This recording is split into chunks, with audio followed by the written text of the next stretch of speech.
અષાઢીના પર્વ નિમિત્તે માં અમ્મા લોર્ડ સદદેવદાસ કે જે સમય પહેલે અતિ મહામારી રેપડિશન જે કોરોના મહામારી હતી અને એને ઈશ્વર આહ્વાન કરે છે કે સ્વર્ગમાં પધારો. તો વશિષ્ઠના શિષ્યએ કીધું કે મારે સ્વર્ગમાં નથી આવવું, મારી આવશે તો મારા પાસે એ શક્તિ છે એ મહામારીને હટાવી અને પૃથ્વીની સૃષ્ટિને તમામ સૃષ્ટિને હું બસાવી હતી. આ એને કીધું મારે સ્વર્ગમાં નથી. તો ભલે મુસ્લિમ હોય તો ભલે, ખ્રિસ્તી હોય તો ભલે, દ્રવિડ હોય તો ભલે, પશુ પ્રાણીઓ હોય તો ભલે, વૃક્ષો હોય તો ભલે, આ બધી સૃષ્ટિ બ્રહ્માંડની છે.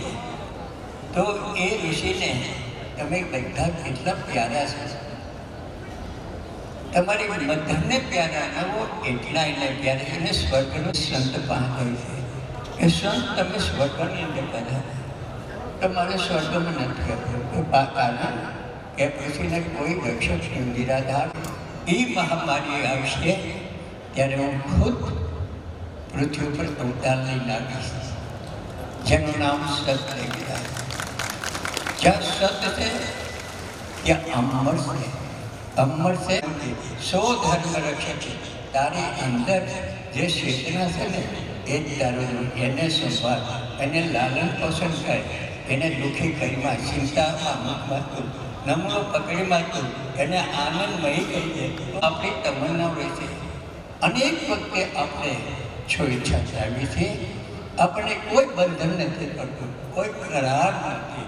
આપણે છોઈચ્છાએ જન્મી છે અને છોઈચ્છાએ મૃત્યુ પામી છે. આપણી માથે કોઈ શેષ નથી. આત્મા અવિનાશી છે. આત્માનો વિલંબ ક્યારેય થતો નથી. તો આ સમુદ્ર છોડી જાય એટલે સમુદ્ર બની જાય. તો આ પરમની ભૂમિ પર વરસાદ રૂપી માનવ સૃષ્ટિની વરસાદ. હવે આ જે પ્રવાહ છે સમુદ્ર તક સુધી પહોંચવું હતું.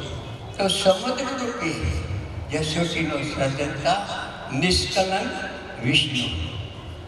બોલો નિષ્કલંક વિષ્ણુ ભગવાન કી, વિષ્ણુ ભગવાન કી, વિષ્ણુ ભગવાન કી. નિષ્કલંક ભગવાન